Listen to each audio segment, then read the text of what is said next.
Good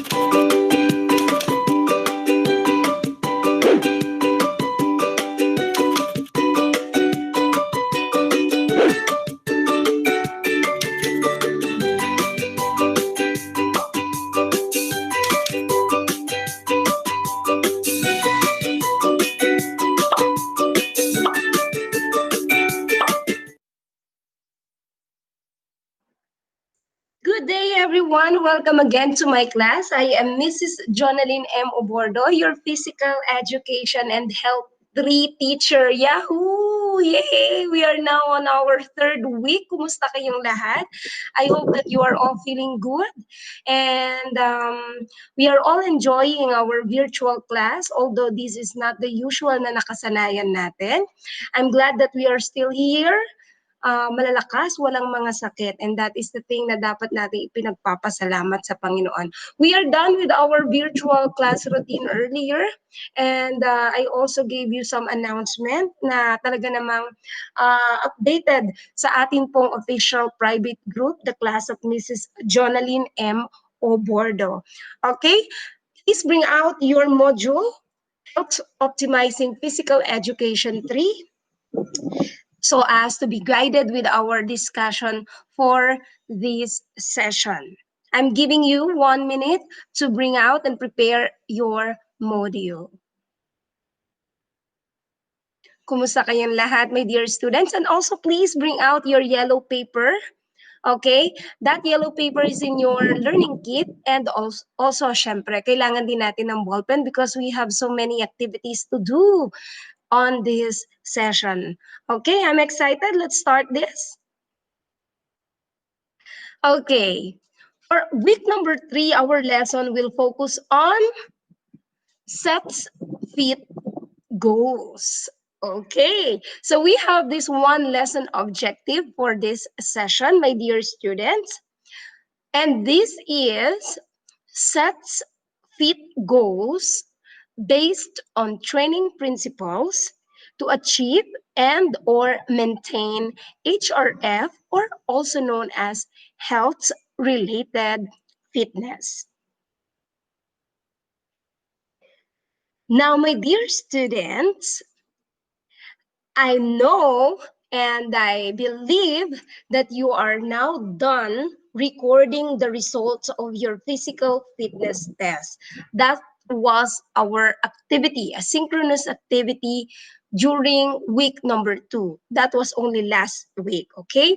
You have then determined your strengths and weaknesses. And with that fact, you are now ready to create your fitness plan. Let us try to use the FIT principle to achieve these health goals. Okay? So, kanina ko pa binabanggit ang FIT principles. Okay? What do we mean ba when we say FIT principles? Okay? The FIT or FITT principle is also called as the formula.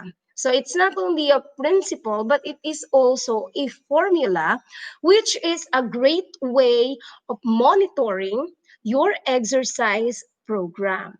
The key components of training guidelines for an effective exercise program is spelled out with the acronym FITT.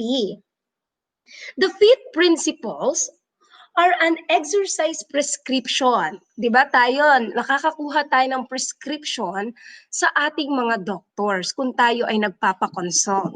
Just like in an exercise, okay? The FIT principles are an exercise prescription to help us understand how long, how hard we should exercise.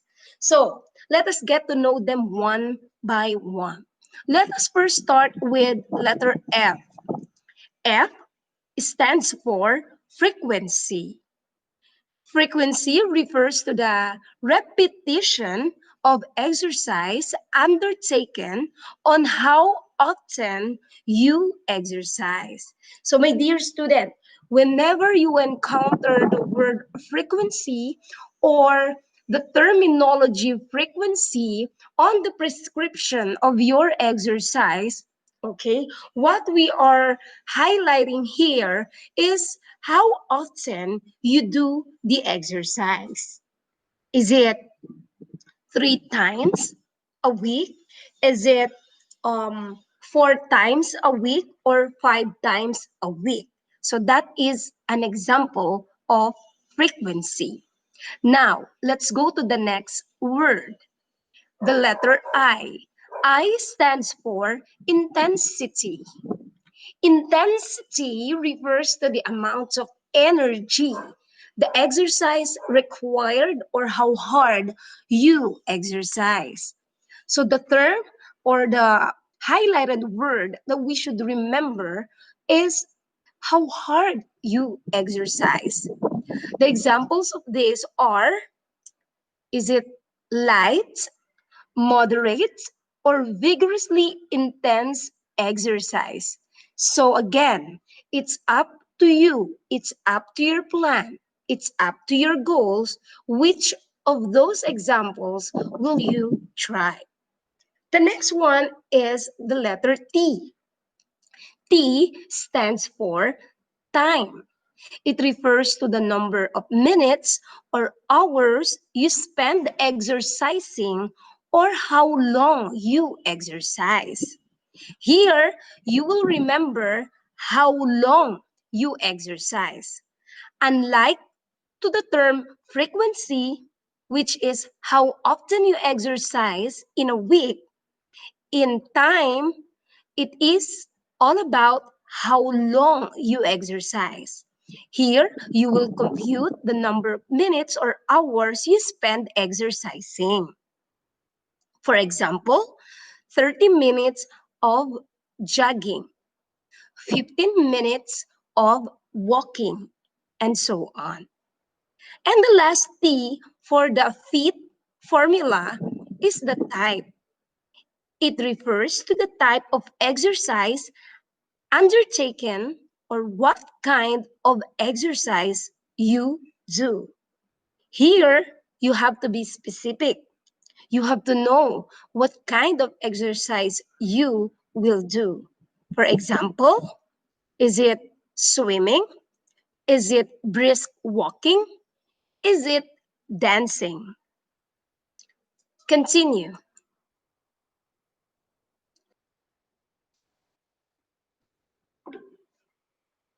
And now let's go to what I know activity. Please bring out the yellow paper and your ball pen and try to answer these 4 questions. All you have to do is to classify the given statements based on the frequency, intensity, type, and time principles. Just write frequency if it's under frequency, intensity if it's intensity, time, and type. You have 1 minute to answer this activity. Be honest.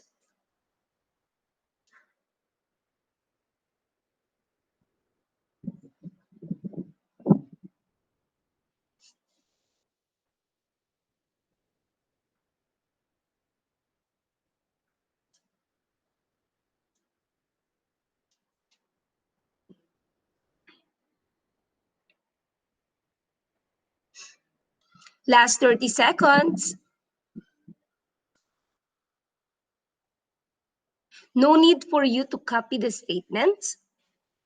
Just put your answer on your yellow paper and we will check this afterwards. 10 seconds. 9, 8, 7, 6, 5, 4, 3, 2, and 1. Now, let us check your work. Be honest on checking your papers. These are the answers. Number 1 is frequency. When we say frequency, adjust the number of times you exercise per day, week, month to reflect your current fitness level, the time you realistically have available, your other commitments like family and work, and the goals you've set for yourself. And on number 2 item, the answer is time. It refers to the dedication to exercise, usually depends on the type of exercise undertaken. For number three, the answer is intensity, the factor that refers to the monitoring of the heart rate. Number four, the answer is time. The kind of exercise you choose will have a big effect on the results you achieve. That's why it's important to know what you want to gain from your efforts. I hope that you get all the items correctly based on our introductory part of discussion earlier. Just put your answer on the upper right corner of your paper and let's proceed to the next part of today's discussion. I'll show you this one. What's more? Okay, as you can see, we have here a table. Okay, we have there a table, okay, which is divided into 1, 2, 3, 4, and 5 columns. My dear student, dito makikita nyo yung actual prescription, okay, of physical activity or exercises that uses the frequency, intensity, time, and type formula. On the first column, what you can see there, okay, are examples of activities or exercise na inyong po pwedeng gawin. Okay? So we have their cardio and weight loss activities or exercises. So when we say cardio or weight loss, no, intensity or rather exercises, we here, okay, we are talking about different exercises na ginagamit na pwede nating i-classify into aerobic exercises. Okay? So, pwedeng pumasok dito yung tinatawag nating bike ride, walking, swimming, strength training, and what else? Dito rin papasok yung tinatawag nating dancing, Zumba, aerobics, or aerobic exercises. Now, look at the sample of frequency, okay? Nakalagay dyan, 5 to 6 times per week. Okay, that example is a very good or an ideal type of frequency or times you will do a cardio or weight loss activity in a week. That is the idea because the other day, di ba, we have 7 days a week. That one day will be allotted for rest. Later, i-discuss natin yung importance ng rest. Okay, so look at the intensity. Cardio and weight loss activities or exercises as given kanina, yung mga examples, are considered the easy to moderate maximum heart rate na naglalaro lang into 60 to 75%. Okay? And usually, it lasts for 30 to 60 minutes or more. Now, kung matatandaan nyo on our first lesson, when we say aerobic exercises, pumapasok ito sa time frame na 30 to 60 minutes and more. It can be unlimited. Okay? Examples, andyan na yung type, di ba? Running, walking, cycling, swimming, and rowing. And even the examples I gave earlier. Okay? So that's the first one. Let's go try the other one. The strength activities or strength exercises. For the strength, okay, exercises, may mga ibang examples pa yan. Pwedeng lifting of weights or lifting weights, pwedeng mga resistance bands, it can be also climbing stairs, cycling, hill walking, and even dancing, no? And an example of that for a week, if we are talking about frequency, based on the consultation and prescription, okay, an average strength training can be 2 to 3 times per week. Okay, based on frequency. And look at the intensity. It depends on the amount, no? The intensity or yung effect niyan sa heart rate nyo ay depende sa amount ng bigat ng binubuhat ninyo. Okay? The heavier the weights, the less sets and repetitions. Siyempre, mas mabigat, mas mahihirapan kang damihan o ulit-ulitin pa yung gagawin mo task or workout or activity. And so, medyo didepende rin tayo pagdating sa time niyan kasi it always depends on the load na kine-carry mo for strength training. So, nandiyan ang mga examples niya. And let's go to the stretching, diba? So there are different stretching activities, okay? So yung mga stretching activities natin, maraming benefits yan. It can be calming to your mind. It can increase your energy, of course, and it can release tension, especially if you came from a very hard or intense, vigorously intense exercise.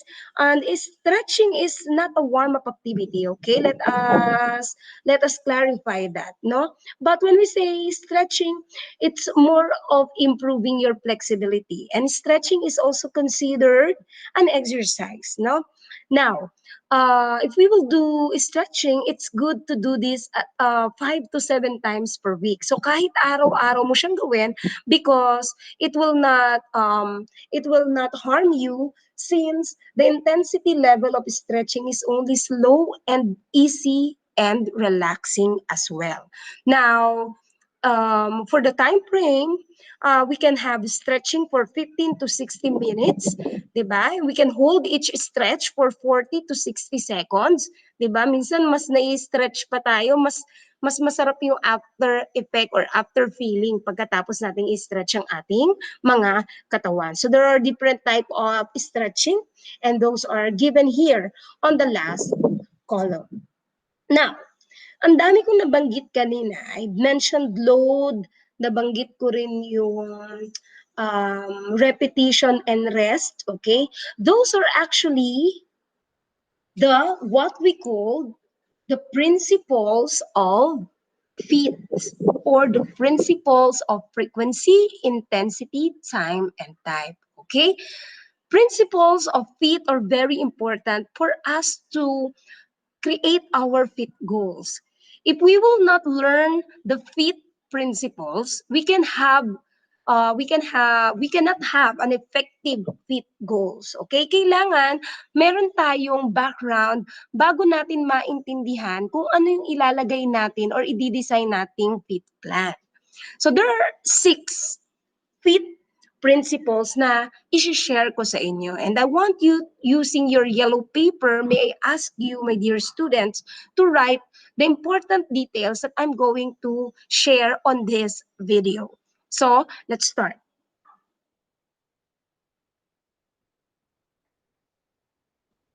First one is the overload principle. Again, the first one is the overload principle. The overload principle is one of the 6 big laws of fitness, okay? Simply say that you have to increase the intensity, the duration, the type, and time, okay? Duration is also called frequency, okay? Let's remember that. Okay, so let us simply say na we have to increase the intensity, duration, and type or time of a workout progressively in order to see adaptations. Now, my dear student, pag sinabi nating adaptations, okay, it is our ability to react dun sa mga hard training sessions na increasingly nakukope up natin yung mga iyon. Okay? Depende sa load o depende sa kinikerry ng ating katawan.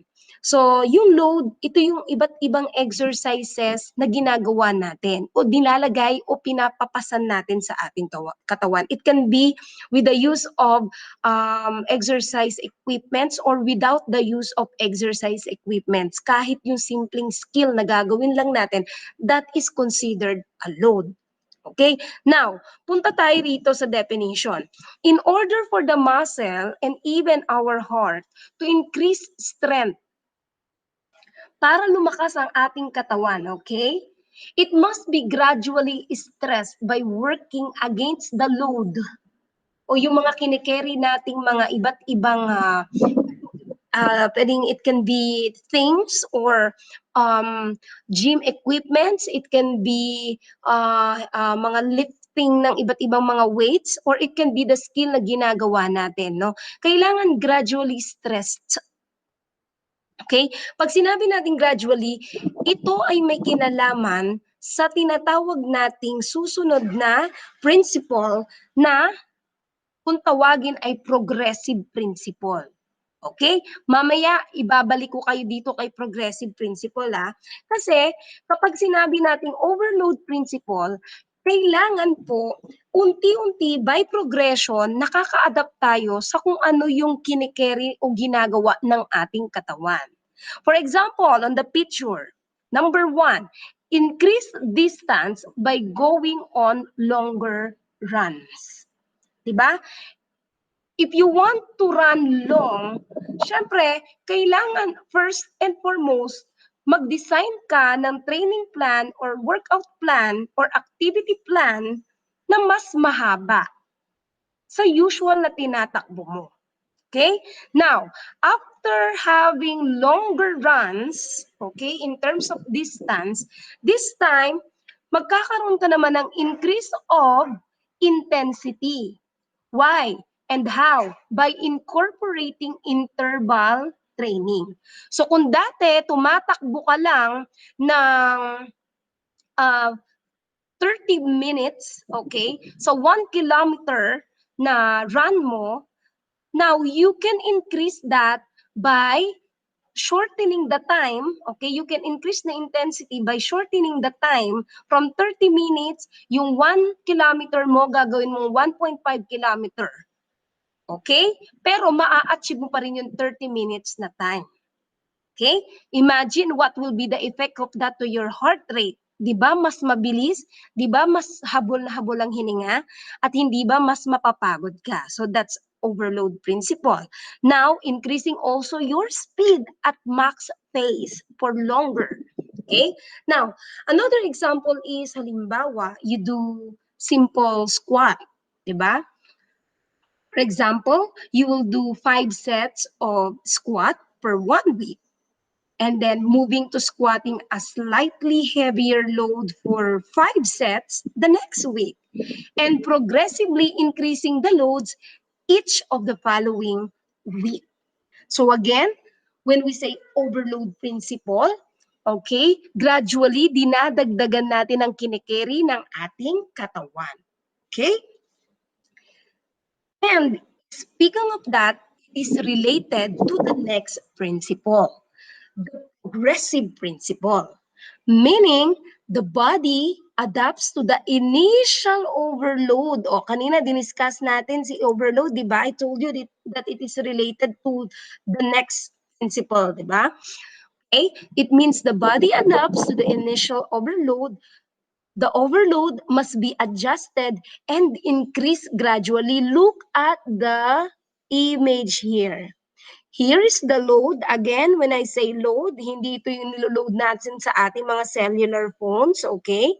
These are different, this can be classified as, can be skill na ginagawa natin, it can be things na binubuhat natin, or mga equipments na ginagamit natin sa pag-workout. And when we say adaptation, okay, it is our ability to react sa mga training sessions or mga activities na ginagawa natin. Okay? Kung paano tayo nakaka-react at kung ano yung ability natin o kakayahan nating mag-react, that's adaptation. Now, look at this. Dito papasok yung progressive. Madadagdagan siya ng bahagya, at kung madagdagan siya, makakaramdam ka ng konting hirap, and then mag-a-adapt ka na naman, and then mag-i-increase ka na naman ng load, and then mag-a-adapt, and so on. Okay? Now, that image shows the progressive principle. Sabi nga, look at the quote, di ba? If it doesn't challenge you, it doesn't change you. So dapat masasabi mo na you have that effective workout if it challenge you. Okay? Let's continue. Let's go to the next one. The next one is what we call the recovery principle. So when we say recovery principle, it is the adaptation to physical activity that occurs gradually and naturally. But, look at that, time must be allowed for the regeneration and building. Okay? So what do we regenerate? We generate our energy. We regenerate our muscles ability. Okay, we regenerate our body, the building of our body. Here, we need to rest. Diba? The period of time allocated to recovery, that is what we call rest. The period of time allocated for recovery o pagpapahinga, that is rest. Okay? Now, recovery is the time required to repair, okay, the damage that the body caused by training or competition or by doing exercises. That is the recovery period. Okay? Dito, napakahalaga ng oras. Sabi nga rito, look at the image here. You will train hard and you will rest harder. That is the correct use of recovery principle. Now, baka masobrahan naman kayo ng rest. Okay? Tapos hindi na kayo babalik sa exercise. That's a big no. Why? There's another principle. Dito papasok yung reversibility principle. So what about the reversibility principle? Okay, medyo ano to, no? Medyo tricky to kasi tingnan nyo ha, sabi magpahinga. Ngayon na nagpahinga ka, this time nakaka-recover ka na, tendency ay totally magsawa ka na bumalik ulit dun sa effort na mag-exercise ka. That's normal kasi when we do exercise, usually nararamdaman natin yung after effect, muscle sores, ngalay, nakakapagod, ayaw mo nang bumalik, masakit na sa abs, masakit sa braso, and so on. Now, keep in mind that there is another principle na tinatawag nating reversibility principle. Diba? Sabi rito, all gains due to exercise will be lost if one does not continue to exercise.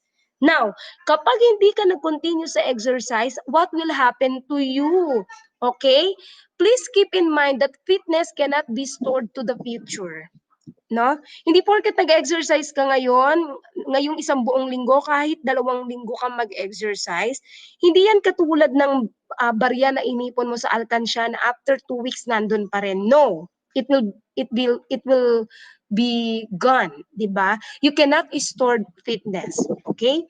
Now, sabi ko nga, we have the ability to adapt. So, ibig sabihin, kung naka-adapt ka na sa sobrang recovery or pahinga, mahihirapan kang bumalik, no, sa workout routines mo dahil pwedeng nawala na, okay, yung effect ng exercise sa iyo due to longer period na ikaw ay nagpahinga, no? Any adaptations to training will be reversed once you stop. If you don't use it, you lose it. If you don't use your body, if you don't use your exercise well, mawawala yan sa'yo at mararamdaman mo ulit pag bumalik ka sa exercise routines mo na mahihirapan ka ulit. Okay?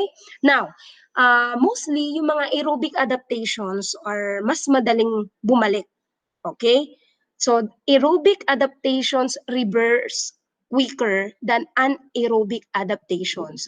So, on session 1, diniscuss na natin kung ano yung pagkakaiba ng aerobic exercises and anaerobic exercises. So, aerobic exercises are more on cardio exercises. And pag sinabi naman nating anaerobic, this is more of bones and muscle exercises. So, kung tatanungin nyo kung sino yung mabilis mawala yung effect sa katawan mo pagdating sa paghinto sa pag-exercise, ito yung mga aerobic adaptation exercises. So, we have that ability. Kaya nga sana, no more excuses. Once you started it, ituloy-tuloy mo na. Do it regularly. Okay? Now, let's go to the next two and the last two principles. Okay? The last two principles is what we call the specificity principle and the variation principle. Pinagsabay ko na siya. Why? Okay? So when we say specificity principle, from the word specific, no? Diba? Exercise should be performed to address specific goals. Halimbawa, ano bang pumapasok sa isip nyo ngayon na gusto nyong pasuking type ng exercise? Ito ba yung mga exercise na mahihit ang iyong core muscles o yung iyong mga puson, ang iyong mga bilbil? O is it the exercises that will hit your cardiorespiratory endurance? Or can be focusing on hitting your flexibility and so what is your specific goal? So dapat iniisip mo rin yan when you do fit plan. Okay? If your goal is to improve your race times, syempre, you should be working on speed workouts. Syempre, kung gusto mo mapabilis ang iyong pagtakbo, dapat mag-focus ka rin sa speed workouts mo. Now, if your goal is to gain muscle mass, di ba? You should focus also on high weight training or mga repetitions sa may kinalaman sa pag-gain ng muscle. Diba? Based here on the meaning, sabi dito, training should be relevant. Diba? It should be interconnected and appropriate to the individual's need in order to produce effective results. Okay? If your goal is to tone your muscle, you should focus on low or high repetition workout. So, dapat mas specific ka. Hindi yung, halimbawa, you want to lose your belly fats, pero magpo-focus ka sa no. Halimbawa, if you want to lose your belly fats, okay? Pero ang ginagawa mo ay, halimbawa, you carry weights na more on training ng likod at braso mo. So, that's far. It's not specific. Okay? So, again, specificity principle, okay? It should be or it should address specific goals na gusto mo for your fit plan. Now, let's go to the last principle, the variation principle. Okay? So, according to the definition, training programs varies in intensity, nandiyan na naman tayo duration, volume, and other important aspects of practice. Look at the example here. Diba? So when we say variation, variety, varied, marami. Diba? Kasi usually, meron tayong attitude na pagpaulit-ulit whatever we do, if it's routinely on a regular basis, diba talagang nakakasawang paulit-ulit yung ginagawa natin. But if we will create variation, okay, so ano yun, mas maganda yung effect nun. Why? Because providing variety in trainings or programs or exercise or task, okay, boost your interest and motivation. Kapag paulit-ulit, nakakasawa. And so, it is advised that in doing your fit goals or fit plans, okay, the principle of variety or variation principle should be adopted. Okay? So, look at the example.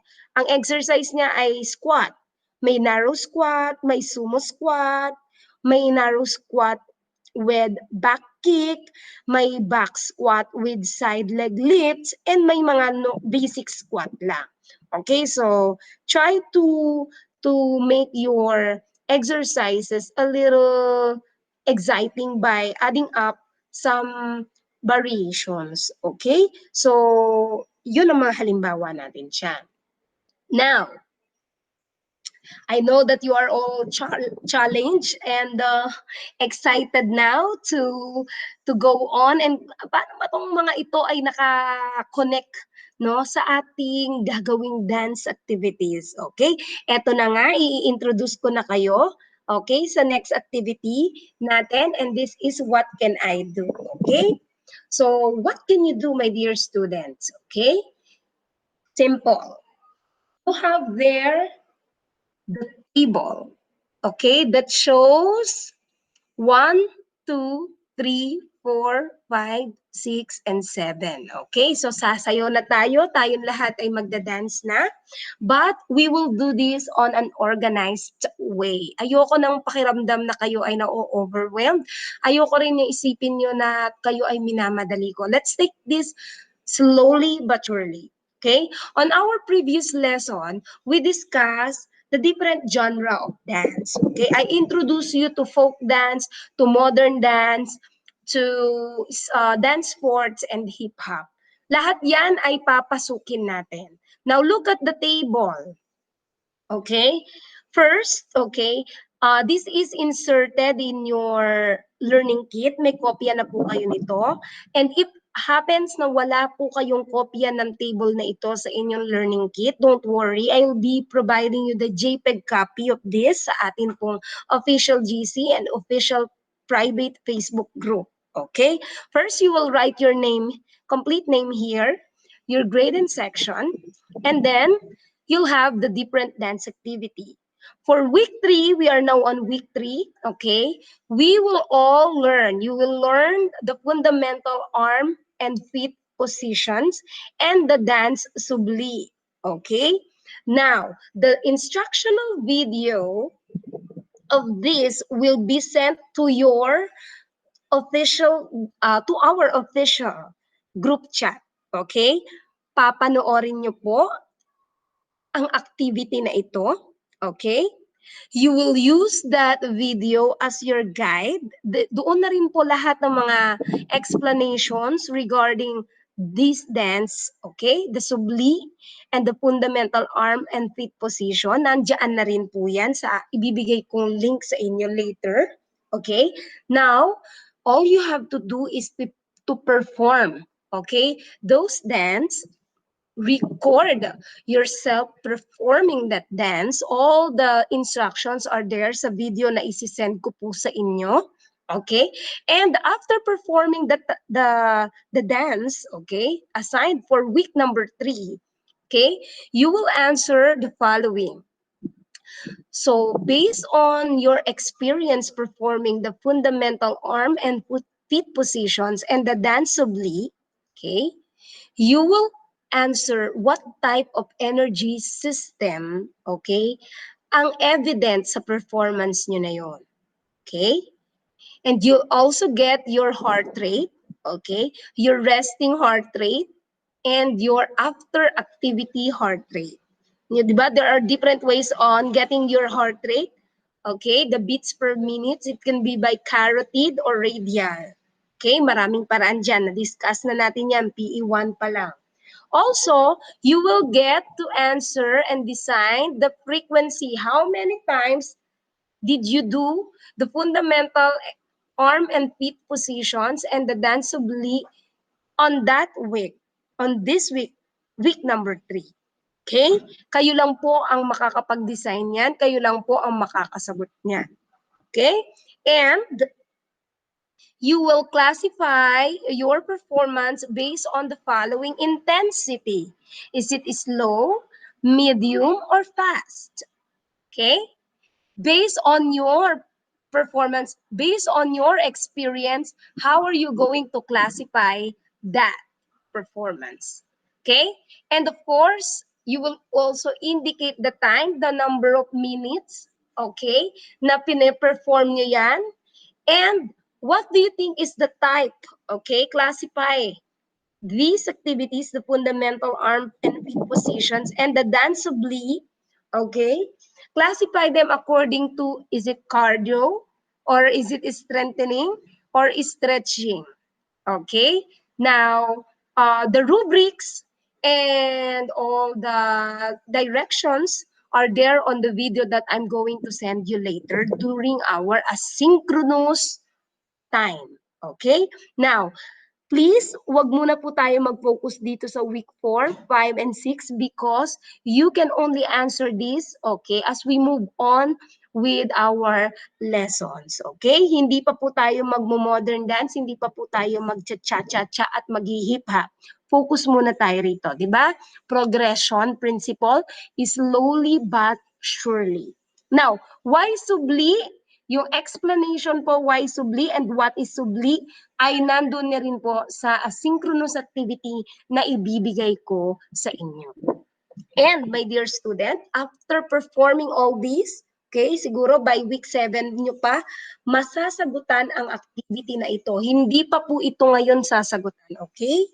By week 7 ko pa po ito kukunin sa inyo. Please don't do this right now, okay? This is not yet scheduled to be submitted, okay? So you will answer only this part only when we do the rest of this. Maybe you can do the first part, ito, use a dance and type of dance, which is the fundamental arm and feet positions and subli. You can answer that once you're done with week 3 activities. Okay? So, are you excited? I am excited. Sasayaw na kayong lahat. Excited na talaga ako na makita kayong nagsasayaw and i-share niyo sa akin ang inyong experiences sa pagsasayaw.